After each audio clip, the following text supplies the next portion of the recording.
Selanjutnya saya akan coba share materinya. Mudah-mudahan sudah bisa terlihat di sini.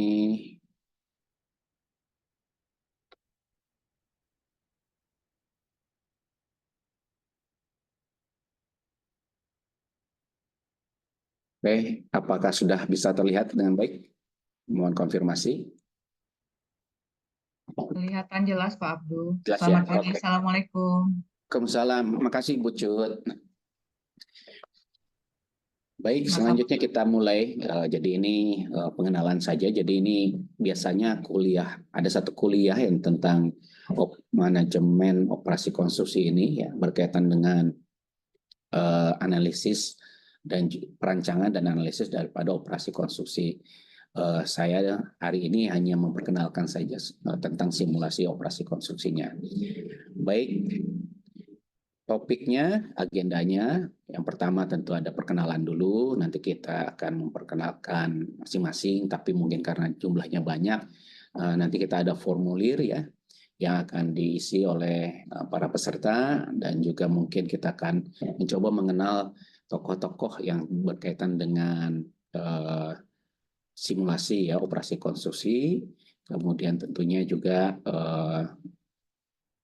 dilanjutkan dengan apa itu operasi konstruksi. Nah ini penting sekali kita mengerti apa yang dimaksud dengan operasi konstruksi yang terkadang belum bisa ditangkap ya maknanya apa dan juga membedakannya dengan yang mungkin namanya proyek konstruksi misalnya ya, sehingga mungkin nanti pemahamannya akan kurang pas. Selanjutnya pertanyaannya kenapa kita harus melakukan simulasi begitu ya untuk operasi konstruksi ini. Dan dilanjutkan dengan bagaimana caranya, yaitu salah satunya dengan kita melakukan pemodelan ya, pemodelan simulasi. Dan ini menarik ya karena banyak sekali sebenarnya cara-cara untuk pemodelan tersebut. Dan ini bagian penting sebenarnya ya, yang sangat kritis. Kalau pemodelannya salah, maka nanti sistem simulasinya pun salah. Istilahnya tuh ini kan inputnya ya. Jadi input untuk masuk ke dalam sistem simulasi. Jadi kalau inputnya salah, maka keluarnya pun salah. Jadi garbage in, garbage out kan gitu. Nah, jadi pemodelan ini penting sekali. Kemudian sistem simulasi ada berbagai aplikasi ya, yang sudah tersedia gitu, baik free maupun harus berbayar. Yang ada juga yang sudah tidak sekarang bisa digunakan lagi karena perkembangan teknologinya sudah sangat cepat sekarang ini, dan berbagai alternatifnya untuk kita bisa menggunakan sistem simulasi ini ya yang tersedia. Dan berikutnya mungkin saya akan sampaikan contoh-contoh daripada penggunaan simulasi ini dan analisisnya bisa menghasilkan apa begitu ya. Baik, memperkenalkan juga yang disebut sebagai bapak dari simulasi operasi konstruksi. Beliau adalah Profesor Daniel Halpin dari Purdue University, Amerika Serikat. Sekarang beliau sudah pensiun, tetapi menjadi Profesor Emeritus di sana. Kebetulan saya bekerja untuk beliau dari tahun 96 akhir sampai tahun 2000 ya, tahun 2000 pertengahan. Dari beliau langsung saya mendapatkan ilmunya. Bahkan yang di sebelah kanan atas ini adalah website Simulation in Construction using Cyclone dan Microcyclone ini saya yang membuatnya waktu saya bekerja dengan beliau sampai sekarang masih ada. Silakan kalau mau di search ya di Google. Ini bagian daripada legasinya beliau ya, jadi disimpan terus di Purdue University.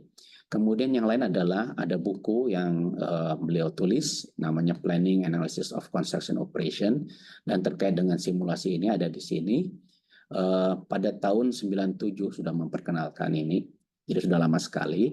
Dan beliaulah yang mendefinisikan, mengintroduksi ya definisi apa yang disebut sebagai operasi konstruksi ya. Operasi konstruksi itu apa begitu ya? Beliau yang mendefinisikan. Nanti saya akan ceritakan lebih lanjut. Ini definisi yang ada dalam buku bahwa selama ini kita melihatnya itu lebih banyak proyek konstruksi gitu. Tetapi tidak mendefinisikan lebih detail lagi sesuai dengan hierarkinya dan apa yang disebut dengan operasi konstruksi. Kemudian beliau juga yang membuat pemodelan Cyclone namanya, ya, Cyclic Operation Network. Itu tujuannya untuk merepresentasikan apa yang ada di lapangan operasi itu supaya bisa dimodelkan. Jadi yang tadi inputnya dulu. Jadi pemodelannya harus benar, kemudian selanjutnya bisa dimasukkan ke dalam sistem.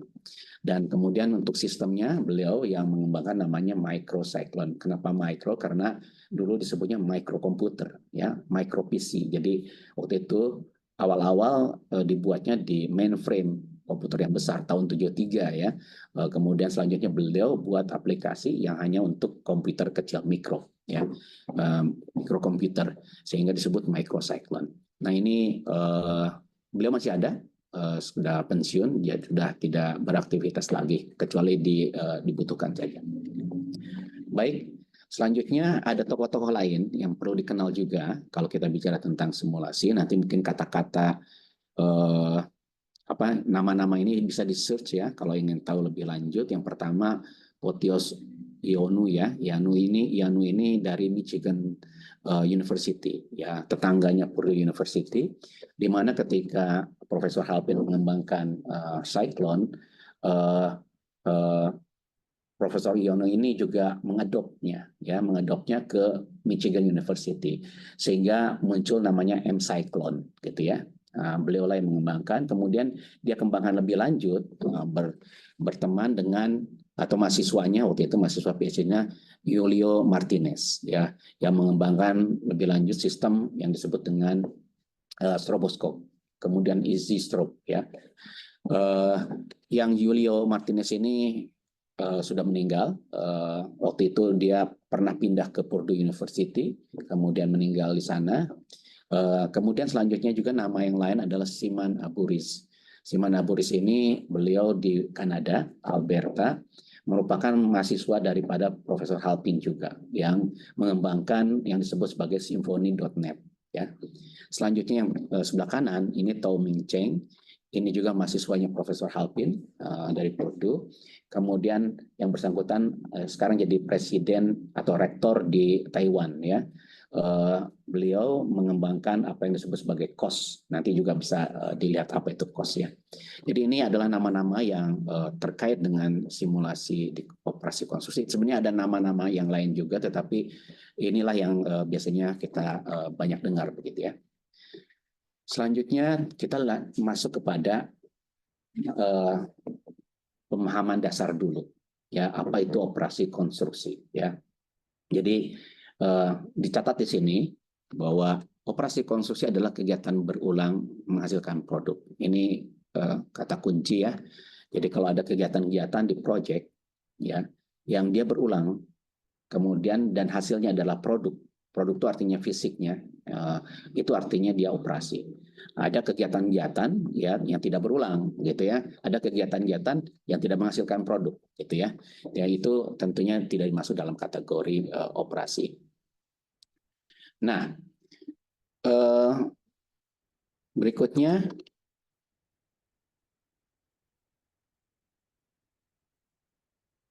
apa itu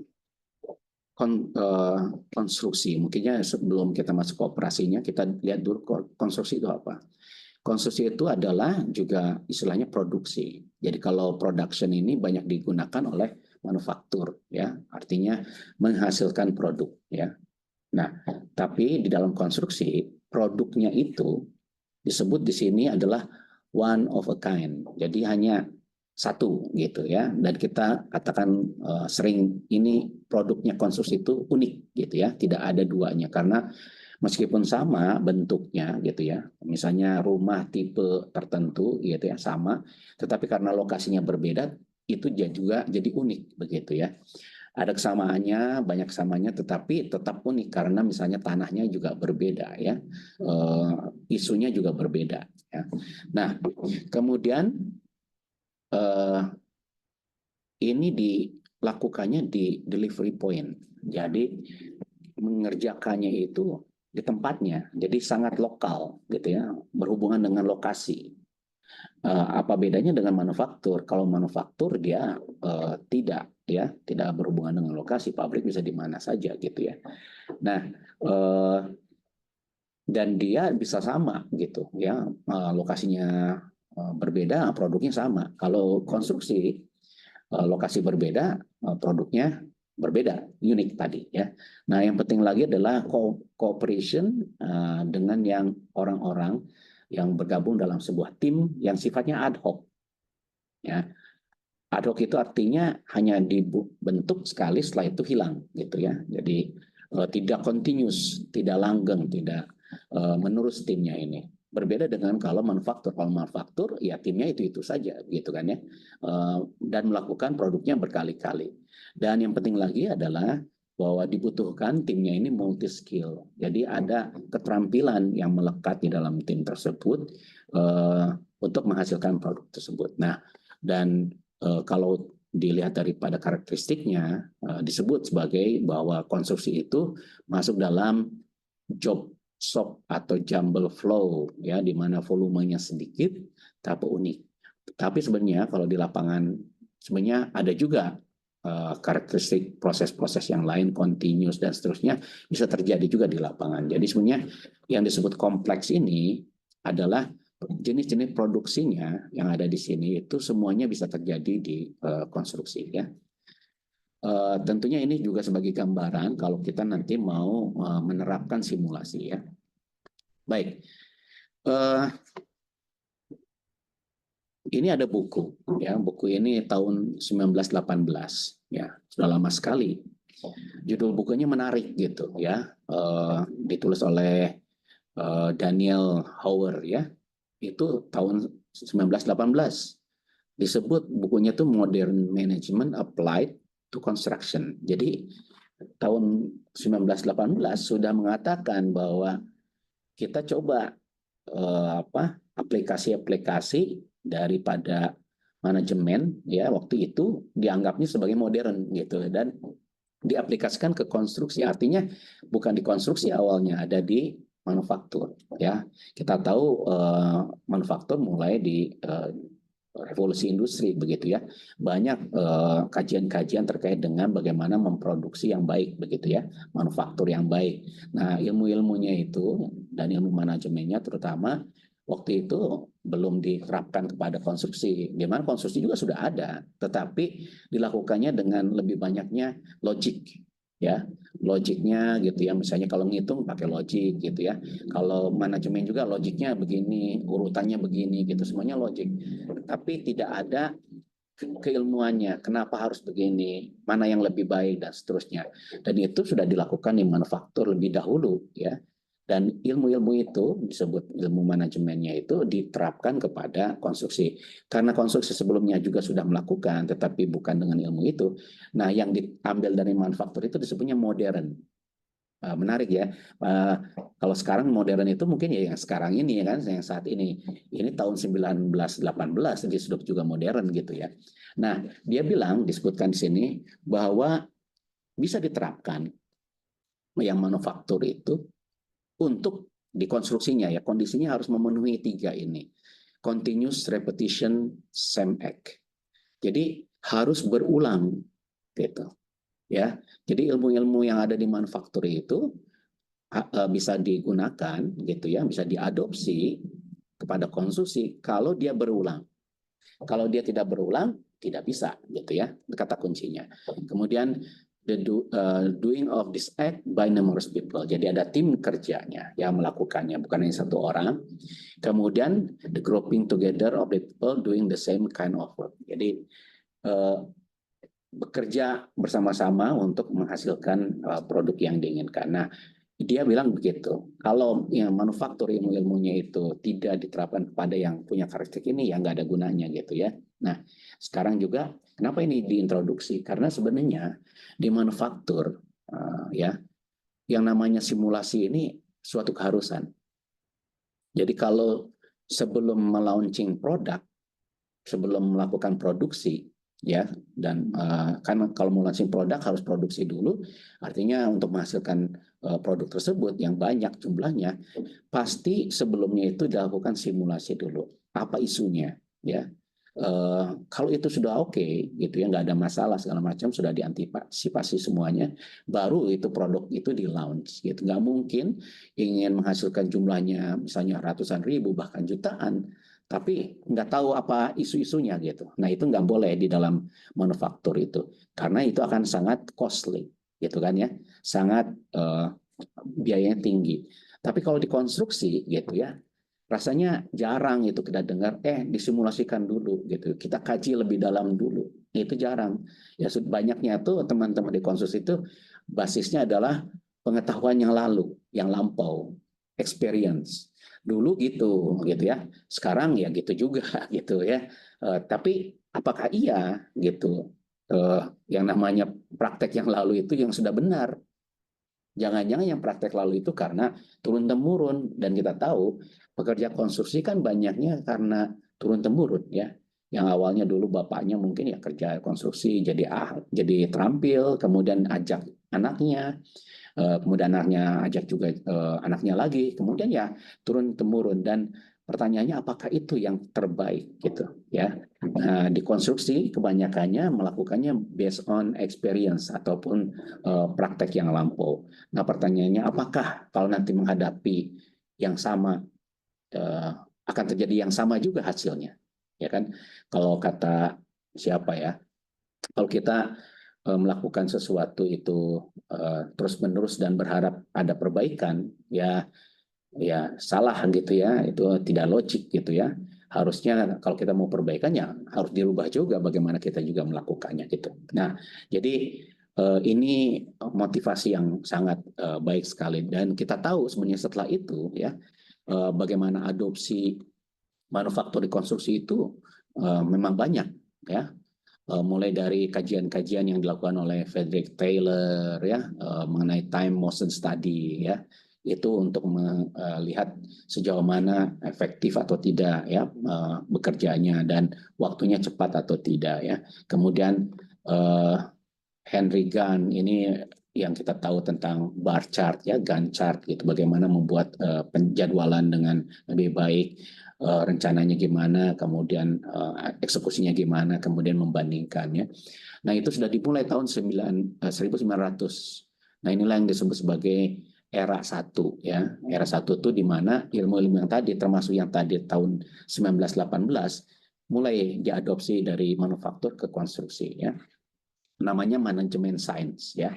Nah, kemudian berkembang juga ada Frank Lillian Gilbert, dia melihat sisi psikologinya ya, apakah dia capek atau tidak kalau bekerja ya, apakah perlu istirahat atau tidak ya. Kajian-kajian seperti itu muncul gitu ya. Termasuk yang tadi oleh Howard itu diadopsi dalam bukunya ya, Modern Management Applied itu ilmu-ilmu daripada Gilbert ini. Yang menariknya sebenarnya, Gilbert ini adalah dosen di Purdue University yang mengajari tentang konstruksi yang tahun 1900-an gitu ya. Tetapi dia ini juga bukan dari teknik sipil waktu itu. Dia dari teknik mesin. Ya, teknik mesin karena sebenarnya lebih mendukung kepada manufaktur ya. Jadi bapaknya teknik itu memang teknik mesin gitu ya, yang untuk manufaktur itu ya. Jadi TI, teknik industri itu pasti bilang bapaknya itu teknik mesin ya. Beda dengan teknik sipil. Kalau teknik sipil emang bapaknya teknik sipil gitu kan ya. Nah, kemudian juga ada dua orang ini menghasilkan yang namanya CPM ya. Dan kita tahu ini juga banyak dipakai untuk melakukan penjadwalan. Kemudian juga berkembang dan di sini mulai diperkenalkan namanya manajemen proyek. Itu tahun 1950-an ya, sudah bagaimana memprediksi supaya kapan selesainya dari pekerjaan tersebut, mana yang kritis dan seterusnya ya. Kemudian juga berkembang ada namanya PERT, di mana PERT ini mulai dilakukan simulasi-simulasi yang mencoba mengakomodasi ketidakpastian daripada kegiatan-kegiatan yang kita lakukan di lapangan gitu ya. Itu namanya PERT ya. Kemudian ada Earned Value Management System ya. Kita lihat di sini ada bagaimana kita memperhitungkan misalnya estimate to complete-nya seperti apa ya dan seterusnya. Demikian juga linear scheduling juga diadopsi sampai mungkin ada informasi terkait dengan manajemen proyek yang dikeluarkan oleh PMA ya, yang disebut PMBOK ya, itu diadopsi juga begitu ya. Meskipun ada kritik ya, lama-lama kok bukannya kita fokus lagi kepada yang dikatakan oleh Howard di sini ya, kalau adopsi itu sebaiknya adopsi yang repetitif sehingga dia bermanfaat ya. Kalau kita bilang project, pertanyaannya project itu kan unik ya, tidak repetitif. Nah, pertanyaan sekarang berikutnya, di mana yang repetitif di konstruksi tersebut? Akhirnya dengan adanya buku tentang lean thinking ya yang dari Womack ini dan juga Koskela waktu itu bilang kita harus berpikir kembali tentang produksi, maka ya melihat kembali, manajemen proyek sudah ya, ada body of knowledge-nya yang sudah mapan begitu ya, tetapi kita apakah tentang produksi sudah mencukupi atau enggak ya, yang tadi ya bagaimana cara menghasilkan produknya ya, rangkaian kegiatan yang tapi berulang ya. Nah, kemudian muncullah era 3 ini tahun 1990-an, istilahnya kita harus lihat lagi sebagai sebuah sistem produksi, jangan hanya sekedar proyek saja ya. Kita harus melihatnya produksi, karena proyek pun itu membutuhkan produksi gitu ya. Jadi produksi itu yang paling bawah, yang paling penting. Untuk itu maka ya harusnya kita lebih fokus kepada bagaimana produksi. Nah, sekarang kita sudah mulai begitu, dan saya pikir juga kita di Indonesia pun demikian harusnya ya. Sehingga namanya operasi konstruksi itu penting sekali. Baik. Nah, ini selalu saya sampaikan apa bedanya konstruksi dan manufaktur sebagai catatan penting gitu. Jangan sampai nanti kita mau adopsi yang ada di manufaktur yang tadi yang berulang terus itu yang kata Howard penting ya, karakteristiknya harus yang seperti itu, tetapi kita ada juga perbedaannya gitu, nggak bisa begitu saja kita adopsi ya. Misalnya di manufaktur itu dia akan menghasilkan produknya massal, jumlahnya banyak, di mana bisa dilakukan berkali-kali ya, sudah standar juga ya. Jadi konsumernya itu dia hanya menerima saja apa produknya, dia nggak bisa protes ya, dan tidak ada permintaan dari konsumer ya di awal-awal gitu ya. Akhirnya terima saja, tinggal mau pilih model yang mana gitu kan. Nah, tapi yang penting juga adalah perbedaannya, kalau di manufaktur barangnya itu bergerak ya. Barangnya itu bergerak, mulai dari misalnya sini kotak dikerjakan oleh seseorang, orangnya nggak bergerak. Yang bergerak adalah produknya. Kemudian dia berpindah ke sini, kemudian ditambahkan pekerjaannya yang warna orange ini, sehingga ditambahkan, kemudian juga bergerak lagi kepada yang selanjutnya yang warna biru, sehingga produknya nanti jalan. Di sini pekerjaannya diam, tetapi produknya berjalan. Sedangkan kalau di konstruksi sebaliknya, ya kita tahu dia sangat local base ya, jadi ya, tergantung lokasinya. Jadi di situ lokasinya, nggak bisa berpindah-pindah. Jadi kalau kita pekerjaan ada lokasinya. Nah, masalahnya lokasi itu kan harus di-share, harus dibagi. Nah, pekerjaannya nggak bisa terus semuanya bekerja di situ. Berarti ada urutannya. Nah, urutannya pekerja pertama, misalnya di sini kita bicara tentang kolom ya. Kolom itu ya pertama tulangannya dulu. Nah, dia buat tulangan, selesai dia di sini lokasi ini selesai bekerja untuk membuat tulangan, dia akan pergi dan meninggalkan lokasi tersebut untuk bekerja selanjutnya. Misalnya di sini yang biru adalah membuat backcasting. Nah, dia membuat backcasting, masuk ke sini, dia nggak mungkin masuk ke lokasi kalau yang bekerja penulangannya belum selesai. Kan begitu. Nah, sedangkan berikutnya kalau dia sudah selesai backcasting ini, dia juga akan pergi dan dia akan menyediakan lokasinya itu untuk si yang mengecor, misalnya yang merah ini. Jadi di sini pekerjanya berjalan, produknya diam. Nah, perbedaan ini harus diamati, dan bagaimana kita nanti kalau misalnya mengadopsi ilmu-ilmu yang ada di manufaktur itu ke konstruksi harus memperhatikannya, termasuk simulasi ya yang tadi saya sebutkan di dalam manufaktur ini. Untuk mendesain ini semua sudah disimulasikan terlebih dahulu ya, oke atau tidaknya begitu ya, ini ada berapa orang, ya, berapa waktu lamanya setiap orang ini bekerja gitu ya, sehingga nanti totalnya jumlah ada berapa hasilnya.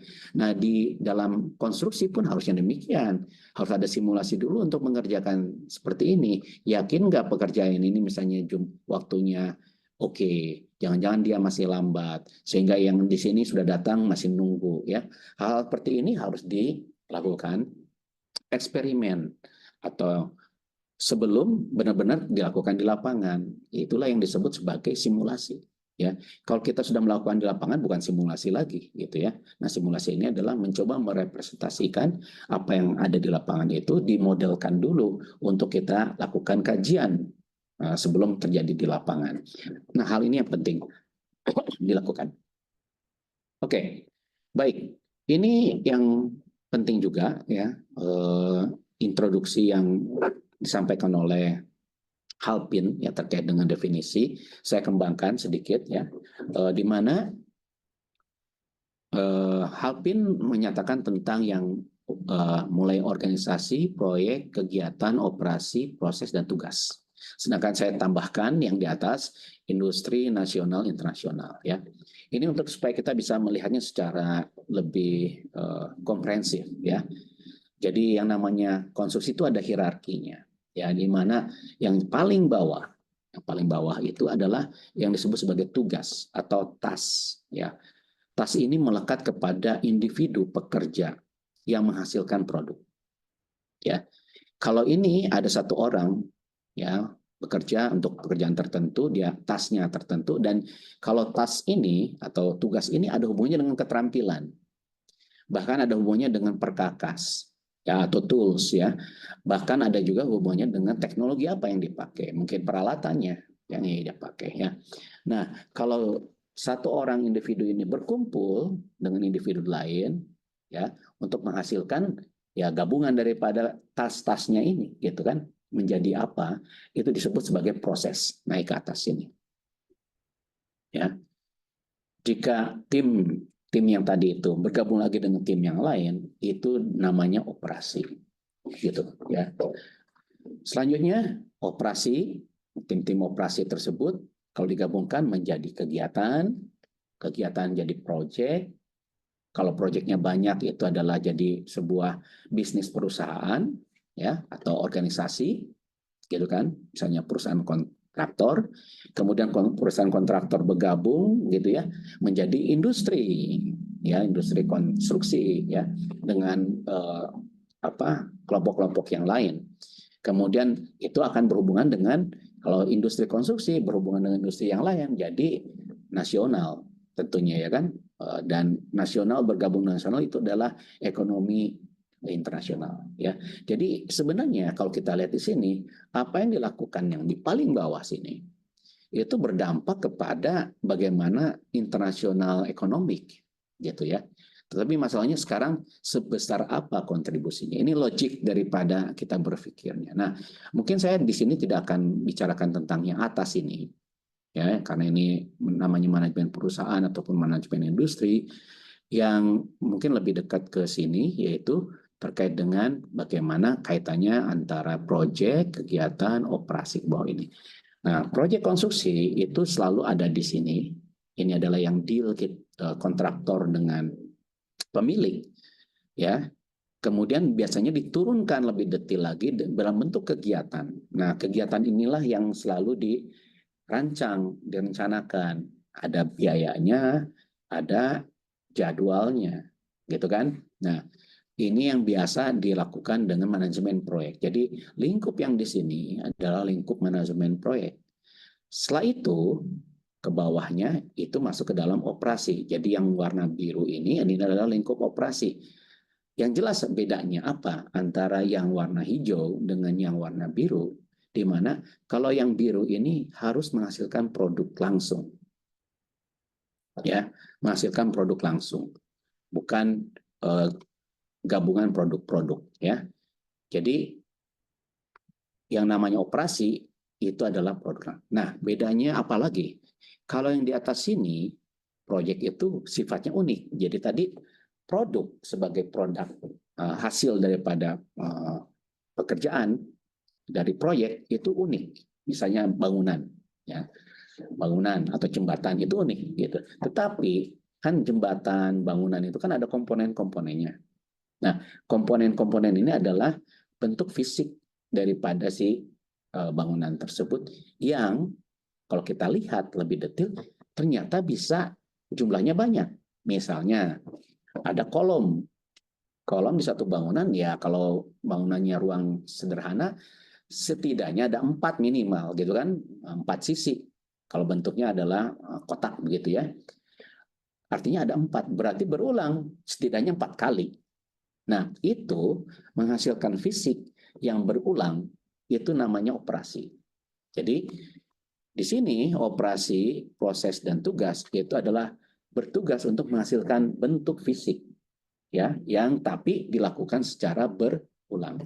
Kalau kita sudah punya ruangan, digabung dengan ruang yang lain, ya itu namanya kegiatan, begitu, ya.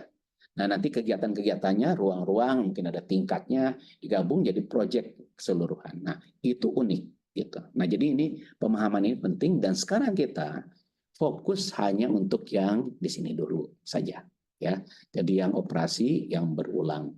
Ya. Karena di dalam manufaktur pun, seperti tadi disebutkan oleh Daniel Howard, kita bisa ambil ilmunya daripada manufaktur, ya, jika berulang dan dilakukan oleh tim kerja yang bersama-sama melakukan itu, ya, itu catatannya.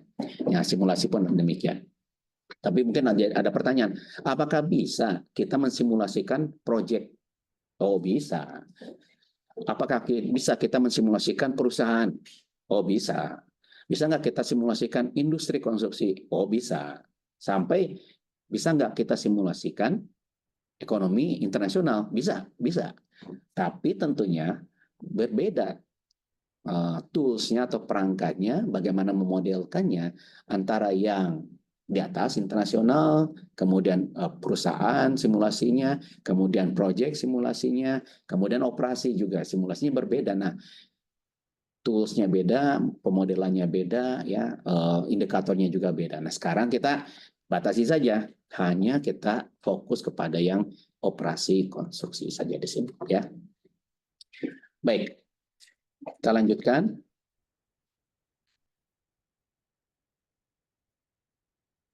Ini kebutuhan simulasi, tadi saya sudah sebutkan juga beberapa, mengapa kita butuh simulasi. Ya, salah satunya ini, kita kan ingin mengikuti ya kebaikan yang sudah dilakukan oleh manufaktur, di mana manufaktur itu dari segi kelompok-kelompok pekerjaannya. Ya. Jadi ini bicaranya begini, kalau manufaktur dia melakukan pekerjaan, gitu ya, menghasilkan produk, dan kita bisa pilih kelompok pekerjaan tersebut, ada pekerjaan A, B, C gitu ya, kemudian D, E, F, dan seterusnya, itu dinilai A, B, C ini apakah menghasilkan direct langsung produknya atau enggak. Atau ada kegiatan-kegiatan, pekerjaan-pekerjaan, tapi tidak langsung menghasilkan produk, atau bahkan pekerjaan, tapi tidak ada kontribusinya kepada menghasilkan produk sama sekali. Nah, ini pembagiannya 3 jenis ini sangat terkenal. Yang disebut value added activity artinya menghasilkan langsung. Jadi misalnya contoh kita ngecor beton. Ya, ngecor beton itu adalah direct work, menghasilkan langsung produknya. Itu disebut value added activity, ya. Yang bawah sini. Oke. Tapi misalnya, oh si beton ini pakai bucket dibawa oleh tukang dari suatu lokasi ke lokasi pengecoran. Membawanya itu adalah supporting activity, ya, membantu untuk supaya terjadinya direct work, yaitu pengecoran, ya. Tapi membawanya, transportnya itu bukan value added, tapi dia adalah supporting activities, ya. Nah, ada lagi ya pekerjaan yang tidak ada hubungannya dengan menghasilkan itu, ya. Misalnya ya banyak pekerja menunggu dituangkan, belum datang mixernya gitu ya. Nah, itu berarti waste, ya. Ada orang dibayar tetapi tidak menghasilkan produk, gitu ya. Nah, kalau kita bandingkan antara manufaktur dan konstruksi adalah yang warna ini, waste-nya paling banyak, gitu ya. Sedangkan supporting activity-nya juga lumayan, dan value added-nya rendah. Kebalik dengan yang ada di manufaktur. Besar value added-nya, supporting activity-nya kecil, waste-nya pun masih tetap ada, bukan berarti nggak ada sama sekali ya. Tetapi mungkin ini dibutuhkan. Jadi waste yang sudah direncanakan, ya, ditolerir gitu, bahwa itu harus ada. Nah, bagaimana bisa melakukan ini di manufaktur? Ya, salah satunya tadi harus melakukan simulasi. Kalau enggak, dia nggak yakin bahwa ini bisa terjadi gitu. Nah, ini penting. Kalau kita mau mengikuti bagusnya manufaktur, maka kita harus juga ya mencoba menurunkan waste-nya, ya meningkatkan value added-nya gitu kan. Janji supporting activity-nya jangan terlalu banyak-banyak gitu ya. Tadi mungkin transportnya jangan terlalu jauh-jauh, itu berarti didekatkan. Itu salah satunya. Nah, itu bisa tergambarkan kalau kita merancang operasi tersebut untuk mengecor itu. Nah, caranya gimana? Ya harus disimulasikan ya. Nih ada kata-katanya, we only manage the project, ignoring production. Nah, karena sekarang itu banyak kontraktor memanage proyeknya dengan owner saja, tapi setelah itu pekerjaan untuk produksinya diserahkan ke subkon. Dan subkon melakukannya sendiri. Di situ tidak akan ada yang namanya simulasi. Tidak ada perancangan bagaimana yang sebaiknya, inginnya seperti apa, berapa jumlah orang yang sebaiknya, gitu ya. Prakteknya gimana, tahapannya gimana, apakah itu safe atau enggak gitu. Itu harus ikut campur gitu. Nah, ini yang sekarang kita miss, dan salah satunya adalah kita harus coba lakukan simulasi ya. Baik, kita lanjutkan. Apa itu simulasi? Ya, simulasi itu kita mencoba memodelkan, merepresentasikan suatu sistem yang real, yang nyata di lapangan. Ini disebutnya sistem. Jadi kita nanti harus membatasi sistem, ya. Mana yang mau disimulasikan, mana yang mau dimodelkan, kemudian disimulasikan. Karena kalau sistemnya terlalu besar, ya susah juga. Tadi kan saya sebutkan, kita mau level yang mana, operasi, mau ke atasnya lagi yang tadi warna biru itu, atau mikro ya, atau naik meso yang warna hijau, atau yang orange yang atas, yang makro. Semakin lingkupnya sistem itu semakin besar, modelnya semakin kompleks. Semakin kompleks, semakin butuh waktu, semakin banyak upaya yang harus dikeluarkan untuk melakukan itu. Indikatornya pun banyak gitu ya. Semakin pusing juga gitu ya kita melakukan analisisnya. Nah, jadi ini harus jelas mana sistemnya yang mau kita definisikan, kemudian selanjutnya memodelkannya ya. Setelah dimodelkan, lakukan eksperimen. Nah, eksperimen ini masukkan ke dalam sistem komputer untuk melakukan macam-macam pendekatannya ya. Kemudian hasilnya sudah ada, hasil ini coba diterapkan. Jadi misalnya, oke, kita mau mengerjakan pekerjaan pengecoran dengan pompa misalnya gitu. Oke, definisikan ada berapa orang. Nah, simulasikan dulu. Oh, satu orang cukup misalnya ya. Oh, nggak bisa, harus 2 orang ya. Orangnya apa tugasnya? Itu sudah disimulasikan sehingga kalau mau diterapkan besok itu sudah jelas rancangannya seperti apa. Berapa jumlah orangnya, kapan datangnya ya. Kemudian kecepatannya berapa dan seterusnya, apa mengantri atau tidak truk mixernya, di mana lokasinya itu sudah didesain ya. Jadi di sini simulasi itu adalah mencoba conduct eksperimen.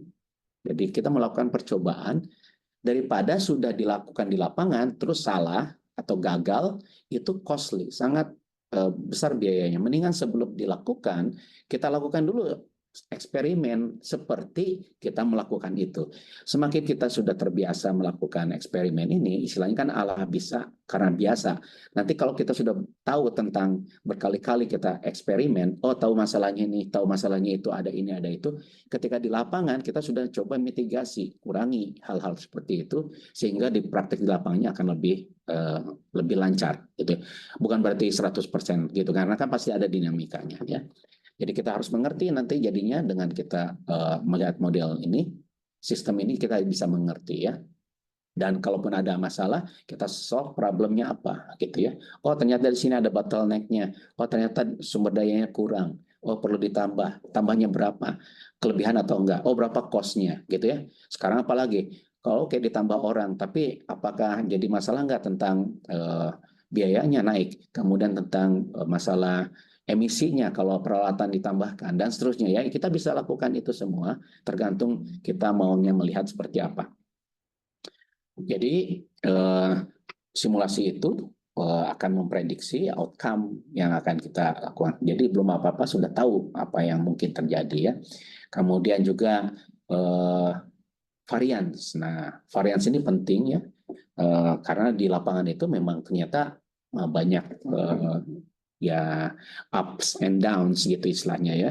Jadi kadang-kadang kita rencanakan gini, tapi mungkin juga tidak terjadi atau mungkin malah lancar ya. Itu adalah variance ya. Belum lagi varian satu dengan yang lainnya, ada satu tim lebih cepat dibandingkan tim yang lain. Nah ini varian-varian ini harus dimodelkan supaya kita tahu apa dampaknya kepada pekerjaan kita seluruhnya ya. Kemudian selanjutnya adalah tentunya kalau kita melakukan simulasi, kita tuh seperti mendesain sesuatu dan kita mengundang orang-orang untuk juga bisa masuk ke situ membicarakannya. Jadi belum apa-apa sudah kita yakin gitu bahwa bukan hanya sekedar para tukang-tukang yang bekerja sendiri di lapangan ataupun subkon yang sudah dikasih, tapi ini sudah dibicarakan. Jadi kalau kita sudah membicarakannya gitu, sudah diskusikannya, pasti akan lebih yakin nanti pelaksanaan di lapangannya dibandingkan ya sudah kasihkan saja kepada subkon, kasihkan saja kepada tim kerja untuk kerja di lapangan ya. Oke. Jadi ini penting. Nah, ini langkah-langkahnya untuk melakukan simulasi. Tadi mendefinisikan sistem, saya bilang tadi mau luas atau mau hanya sekedar operasi saja, operasinya juga sampai mana, apa mau gabung operasi satu dengan operasi yang lain. Kalau kita gabungkan jadi ada 2 operasi, ya itu adalah boundary-nya kita harus lihat. Apakah perlu kita mengikut sertakan operasi yang lain? Nah, itu pertanyaan-pertanyaannya. Kemudian kita memodelkan, ya tadi merepresentasikan apa yang ada di lapangan itu kepada pemodelan. Nah, pemodelan ini bisa macam-macam. Ada pakai rumus-rumus, ya, ada matematik ya, misalnya gitu, atau pakai pemodelan grafis. Nah, kita sekarang ini hanya bahas yang grafis saja ya. Kemudian setelah itu baru kita masukkan inputnya apa. Ada durasinya, jumlah resource-nya berapa gitu ya, durasinya seperti apa. Kalau durasi itu ada namanya probability density function-nya gitu ya. Apakah dia itu normal, apakah itu gamma, apakah dia Poisson dan seterusnya. Ya itu harus masukkan, nanti dilakukan running, harus ada hasilnya. Hasilnya harus dianalisis. Wah ternyata banyak idle-nya. Oh bottleneck-nya di sini. Oh ini tidak mungkin jalan di lapangan, ya kendalanya sedang gitu. Dan itu harus divalidasi apakah semuanya benar atau tidak, dan tanyakan kepada expert yang tahu tentang lapangan. Hasil simulasi ini seperti apa? Ingat, tadi pemodelan sebagai input itu bisa jadi garbage. Kalau kita memodelnya nggak benar, ketika kita masuk dalam sistem garbage in, nanti keluarnya hasil analisis garbage out. Kalau kita tidak ada verifikasi validasi, bisa saja terus kita bilang, oh ini hasil simulasi kerjakan di lapangan, padahal salah pemodelannya, salah inputnya, salah datanya dan seterusnya. Bisa-bisa yang dilakukan di lapangan malah salah ya. Jadi ini harus dilakukan semuanya. Nah, bagaimana pemodelannya? Kita lihat di sini. Ada bermacam-macam, ada statik, dinamik, deterministik, stokastik, discrete event, dan continuous ya. Simulasi itu banyak tipenya. Biasanya kita dinamik, artinya mengikut sertakan waktu ya. Kemudian deterministik, stokastik itu berbeda-beda. Ada apa probability-nya terjadi waktu ini kapan gitu ya. Karena misalnya kadang-kadang kita mengerjakan 3 menit, tapi bisa juga 5 menit, tapi bisa juga lebih cepat gitu ya. Nah ini artinya itu stokastik. Tapi ada juga waktu durasi daripada pekerja ataupun peralatan, atau biasanya pekerja yang berhubungan dengan peralatan, itu deterministik.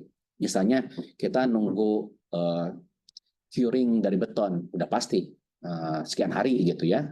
Kemudian kalau kita mixing daripada beton, itu nggak boleh lama-lama, maksimal sekian, gitu, itu pasti gitu ya.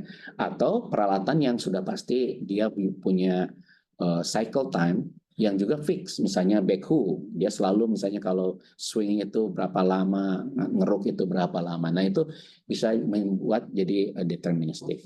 Dan kita menggunakan discrete event simulation, yaitu hanya menghitung atau memperhatikan event-event yang terjadi saja, tidak continuous. Kita tidak mau ngambil data kalau ada waktu start dan finish dari suatu aktivitas kegiatan gitu ya atau operasi, kita tidak mau melihat di tengah-tengahnya apa secara continuous. 1 detik kemudian apa yang terjadi 1 detik kemudian enggak.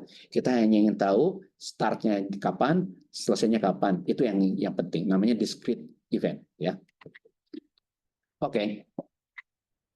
Baik, selanjutnya kita lihat ini juga ada pemodelan yang tadi discrete event, sekarang yang canggih itu agent based modeling ya. Kemudian ada juga sistem dinamik. Bedanya apa? Ini dari segi abstraksinya ya. Kalau yang kita bicara tentang low abstraction, artinya detail ya, detail berbeda dengan kalau medium abstraction atau bahkan yang high abstraction. Kalau tadi misalnya kita bicara tentang ekonomi ya, ekonomi negara, ekonomi internasional itu kan high abstractionnya ya. Kalau itu ya sistem dinamik lebih cocok gitu ya, kita melakukan simulasinya. Tapi kalau kita bicara tentang tadi tugas yang dilakukan oleh tukang individu, itu berarti kita bisa gunakan discrete event modeling atau agent based. Tapi agent based ini lebih canggih gitu ya. Yang sering digunakan adalah discrete event. Saya akan ceritakan di sini hanya yang discrete event saja. Oke. Ini adalah pemodelannya dengan grafis. Nah, pemodelan grafis pun ada sejarahnya gitu ya, mulai daripada yang namanya proses interaction, ini strateginya gitu ya. Kemudian apakah kita menilai hanya eventnya saja, kemudian juga ada scanning activity-nya atau enggak. Nah, untuk manufaktur dan konstruksi berbeda. Manufaktur mungkin mengarah kepada proses interaksi dan event start, tapi kalau yang construction lebih kepada event start dan activity scanning. Yang di construction ini dikembangkan lebih lanjut menggunakan metode wheel chart atau activity cycle diagram. Yang waktu itu ada, kemudian Profesor Halpin merubahnya menjadi cyclone. Nah, kemudian cyclone ini dirubah lagi oleh Yonu ya, itu stroboskop. Jadi ini perkembangan pemodelan grafisnya. Oke. Kemudian biasanya di model grafis itu harus ada yang namanya work task ataupun tugas. Nah, jadi ini komponen paling kecilnya itu harus ada. Apa? Kalau suatu operasi katakanlah pengecoran itu ada berapa work task gitu ya. Apa saja work task-nya, urutannya seperti apa gitu. Kemudian ada resource yang melakukan work task itu, siapa saja yang melakukannya ya. Apakah itu labor atau equipment atau ada material yang terkait atau ada space. Space juga termasuk resources atau information juga termasuk resources. Kemudian setelah itu harus di berikutnya digambarkan flow routes. Flow routes itu artinya jalannya daripada si unit resource tadi, kemana dari satu task ke task yang lain ya, itu berpindahnya seperti apa. Ini harus bisa tergambarkan dari pemodelannya. Nah, pemodelan kalau itu benar, maka tadi tidak garbage untuk masuk ke dalam sistem simulasinya ya. Jadi ini penting sekali dilakukan. Dan biasanya ini yang berat, memindahkan antara apa yang ada di lapangan ya, real aktual construction operation-nya itu dimodelkan kepada grafis. Nah, kemudian setelah di grafis baru pindahkan ke komputer. Contohnya ini yang dibuat oleh Profesor Halpin, namanya Cyclone, Cyclic Operation Network, pemodelan operasi konstruksi yang berulang. Ya, jadi hanya kotaknya ada 2, kemudian satu normal, satu lagi kombi, kemudian ada Q, bentuknya Q, kemudian ada bulat dan ada counter dan panah. Hanya seperti ini aja komponen-komponen simbolnya. Kemudian misalnya ini contoh, ada pekerjaan seperti ini, ada laborer artinya laden, dia ngambil bata di sini, dia ambil paletnya ini, kemudian dia kasihkan ke tukang batunya di sini, tukang batanya di sini, dia buka paletnya, kemudian dia pasang. Nah ini seperti ini kondisi nyatanya, realnya ya, si operasi tersebut. Ketika diterjemahkan ke dalam Cyclone menjadi bentuk yang sebelah kanan ini. Jadi kotaknya ada resupply stack sebagai tasnya, kemudian juga ada tas untuk mission remove package, kemudian ada mesin lace brick atau memasang bata-bata. Tapi ada juga informasi terkait dengan resource-nya yang mana. Ada laborer di sini, resource-nya L, kemudian ada dia menunggu di queue ini, kemudian juga ada posisi yang ada di atas scaffolding ini, juga ada posisinya. Kalau dia posisinya kosong baru bisa disimpan batanya. Kemudian ada mention adalah siapa yang melakukannya, yaitu tukang bata tersebut. Nah, pemodelan ini penting. Kalau ini salah memodelkannya, ya tadi jadi garbage ya. Nah, setelah itu baru kita masuk ke dalam sistem simulasinya ya. Jadi memasukkan sistem simulasi itu biasanya tergantung kepada yang mau kita pakai apa ya. Mau kita pakai apa? Ini ada pilihan simulasinya.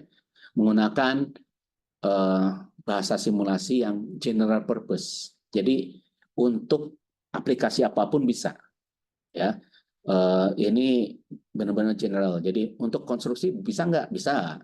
Untuk elektro bisa nggak? Bisa gitu ya. Untuk TI bisa nggak? Bisa gitu ya.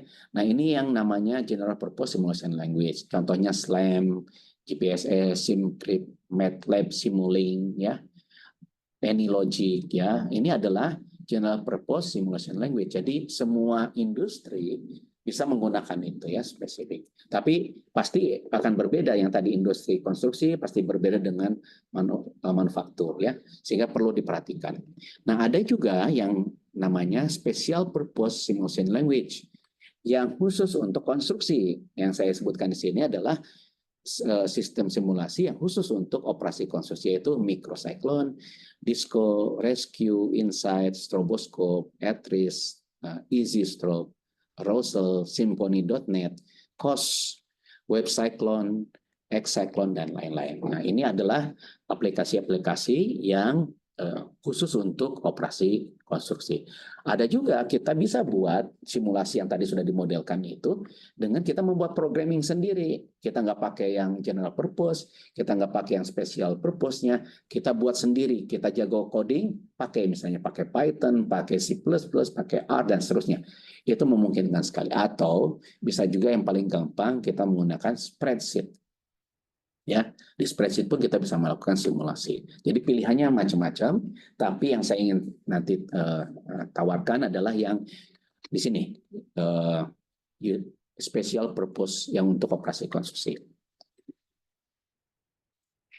Baik, ini adalah yang tadi special purpose-nya, dimulai dari tahun 73, Cyclone dibuat, kemudian ada mainframe Cyclone-nya di sini dibuat, kemudian ada Insight, ada Rescue, kemudian ada Cyclone yang tadi sebutkan, University of Michigan Cyclone-nya, kemudian ada Microcyclone, kemudian ada CUPS, ada Cypros, ada Disco, Stroboscope tahun 96, ada Prosidic, ada Symfony yang tadi disebut, COS tahun 2001, EasyStrobe tahun 2002, ada Risim, ada WebCyclone gitu ya. Ini perkembangannya, tapi setelah itu tidak lagi ada perkembangan ya. Yang sekarang ini artinya aplikasi-aplikasi lama. Nah, masalahnya adalah sekarang komputernya sudah sangat cepat. Dulu tahun 2000-an awal gitu ya, itu ya ketinggalan gitu ya, sistemnya sudah lain. Nah, makanya memang sekarang sudah jarang yang menggunakan ini. Ini contoh-contohnya. Untuk yang microcyclone ini masih bentuknya text based ya, gambarnya aja seperti ini ya. Jadi kita pakai keyboard. Kemudian ini Disco lumayan pakai Windows ya. Kemudian ini COS, sistemnya spreadsheet masih ada sampai sekarang, masih bisa digunakan dengan baik. Yang di sini Symfony.net masih digunakan juga dengan baiknya. Jadi kalau mau coba pakai yang ini, dua ini sudah tidak bisa, sudah tidak ada. Yang COS ini masih tersedia dan juga Symfony.net masih tersedia dan gratis ya. Nah, berikutnya adalah mungkin kalau mau lebih lanjut Stroboscope ya. Stroboscope ini masih tersedia dan masih dikembangkan oleh Profesor Ionunya. Ini menggambarkan seperti ini, pekerjaan seperti mengangkat tanah ini dimodelkannya seperti ini, Stroboscope. Mirip juga sebenarnya dengan yang Cyclone sebenarnya ya, ada perbedaan sedikit lah. Nah, dari sini bisa dihasilkan keluar, tapi masih text based ya. Ini hasilnya misalnya production-nya berapa, work-nya, waktunya berapa, productivity-nya berapa, cycle time-nya juga berapa, total cost berapa, unit cost-nya berapa, waste-nya berapa. Masing-masing resource juga seperti itu ya. Masing-masing resource juga seperti itu bisa misalnya loader cost-nya berapa, waste-nya berapa, emisinya berapa, utilization-nya berapa. Demikian juga hauler, artinya truknya, spotternya. Nah, di sini dari hasil ini kita bisa lihat, wah kalau begini misalnya loadernya rendah nih utilization-nya, jadi artinya banyak nganggurnya. Haulernya 97% utilization-nya, artinya kerja keras. Nah, pertanyaannya, apakah kita perlu tambah atau enggak truknya gitu? Tambahnya berapa? Kan pertanyaan gitu. Tapi ini juga menarik, ada waste, berapa persen waste-nya, emisinya berapa banyak. Ini sekarang sedang ramai ya kita menggunakan istilahnya green aspek gitu ya, green indicator, yaitu emisi ya.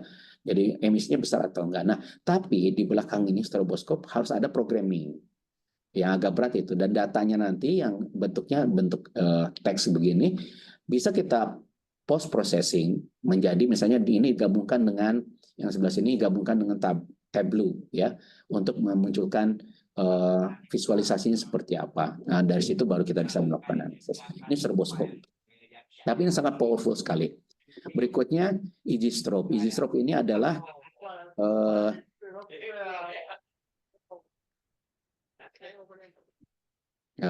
mohon tadi yang baru datang di mute ya. Oke. Nah, ini adalah easy strobe ya. Easy strobe ini versi mudahnya dari stroboskop ya. Versi mudahnya dari stroboskop. Jadi kalau mau yang agak sedikit simple, pakai ini ya. Saya sarankan easy strobe ini ya. Menarik ini ya. Kemudian selanjutnya Simulink MATLAB.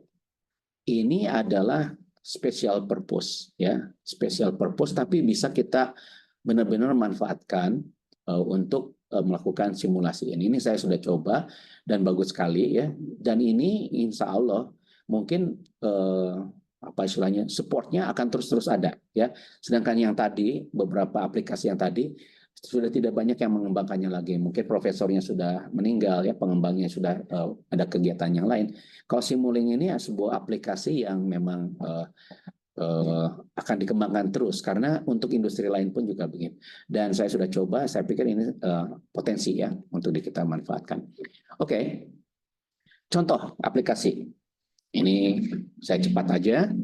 Jadi misalnya saya sudah terapkan di kalau di Bandung ini ada namanya Pasupati ya, Bapak Ibu sekalian, Jembatan Pasupati pernah disimulasikan metode mana yang sebaiknya dipakai. Waktu itu ada dua metode, metode 1 dan metode 2 ya, dengan mempertimbangkan expected loss, jadi waste yang dikeluarkan. Jadi pemilihan metode bukan berdasarkan cepatnya, tetapi dia waste-nya yang paling sedikit gitu ya. Nah, ini ada dua metode ini, metode 1 dan metode 2. Kalau kita lihat di sini yang paling yang sebelah kiri itu 2.700-an ya, paling rendah itu.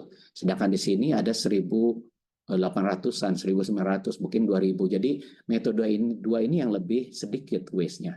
Nah, tentunya setelah itu diambil keputusan, terserah mau pakai yang mana begitu ya. Karena berbeda metode pasti juga berbeda resources yang digunakan. Contoh, ini tahun 2003 saya lakukan, ini menggunakan stroboskop. Kemudian ini juga saya lakukan tahun 2006. Ini memilih apakah kita mengembangkan ready mix batching plan atau tidak. Waktu itu ada yang minta, saya sudah kapasitasnya sudah kayaknya mau habis nih, apakah perlu buat, kalau perlu buat berapa resources yang perlu ditambahkan, misalnya berapa truk yang harus ditambahkan. Tadinya kalau 2, tadinya pikir ya mungkin 2 kali lipatnya gitu ya, ternyata kalau kita lihat di sini, kalau plannya hanya 1, dia sudah punya 35, supaya dia bisa beroperasi lagi sesuai dengan kapasitas yang dia miliki, maka nggak perlu 70, tapi 65 pun cukup. Nah, ini kan menghemat ya pembelian daripada itu. Kemudian selanjutnya kita lihat contoh selanjutnya ini adalah ketika saya membantu sebuah perusahaan mengeruk gunung ya, mengeruk gunung. Di sini gunung itu ada 4 area 1, 2, 3, 4. Di dalamnya jenis gunungnya ini ada batuan, ada tanah, ada campuran gitu ya. Dan area ini ada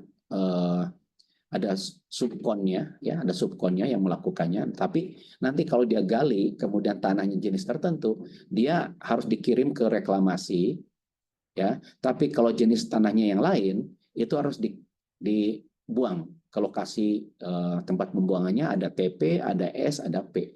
Nah, pertanyaannya tentu ini ada masalah dengan lokasinya, jaraknya, dan ada prioritasnya. Bisa saja penuh dan dia akan pindah. Nah, ini ada lokasinya 1 kilometer, ini 2 kilometer, ini 6 kilometer. Nah, ini harus disimulasikan. Masalahnya adalah waktu itu kontraktornya didesak untuk menyediakan jumlah resources, yaitu truk dengan ekskavator sesuai kontrak. Nah, padahal kontraktornya bilang yang kontrak itu salah, terlalu banyak gitu ya. Yang jumlah di kontrak itu terlalu banyak. Sebenarnya dengan begini pun cukup. Nah, saya datang sana membantu meyakinkan bahwa jumlah segini itu cukup atau tidak. Dan ternyata hasilnya adalah memang cukup, tetapi perlu ditambahkan. Tapi tambahnya tidak setinggi yang ada di kontrak. Jadi nambah sedikit pun sudah oke, karena yang dikejar adalah waktunya. Waktu itu membuat PLTA, sehingga harus ada nanti boiler yang didatangkan dari Cina, dan dia akan datang pada waktu tertentu. Jangan sampai dia sudah datang, tapi lahannya belum selesai gitu. Nah, ini jadi kritis. Oke, ini menggunakan X-Cyclone. Kemudian selanjutnya ini pekerjaan biasa saja, tetapi dengan menggunakan Web Cyclone untuk mencoba waktu itu kerjasama dengan Puskim ya, Puskim untuk membuat rumah sederhana ini, tetapi menggunakan berbagai jenis bata. Mana yang produktivitasnya lebih bagus? Bata batako, bata hebel, bata dinding bata merah seperti biasa gitu ya. Nah, itu ternyata ada datanya, kemudian kita coba rubah. Setelah lihat itu ada analisisnya, kemudian kita perbaiki dengan pendekatan lean construction ya. Kita harus perbaiki flow-nya. Nah, dengan kita perbaiki flow, alhamdulillah gitu. Kemudian waste-nya jadi berkurang, kemudian peningkatan utilization-nya lebih tinggi juga. Jadi seperti ini, waste-nya berkurang, dinding bata 28%, batako 27%, hebelnya 24%, dan pengecorannya 42% ya. Ini menggunakan Web Cyclone. Kemudian selanjutnya ini untuk pengecoran ada kajian 2 teknik pengecoran menggunakan bucket dengan TC dan juga pompa ya. Ini menggunakan symphony.net ya. Dari situ bisa dilihat perbedaannya. Kalau yang pakai tower crane dengan bucket itu yang bawah produktivitasnya rendah, sedangkan untuk concrete pump lebih tinggi. Tapi isunya adalah kepada yang sebelah kanan sini. Kita ingin lihat emisinya ya. Emisinya seperti apa? Nah, ini ada 3 proyek. Kita lihat 1, 2, 3. Ternyata memang ada semacam perpotongan ya antara 2 metode ini, antara metode yang tower crane dan bucket dan juga concrete pump. Dan concrete pumpnya ada 2 kapasitas ya, kapasitas yang besar dan kecil begitu ya.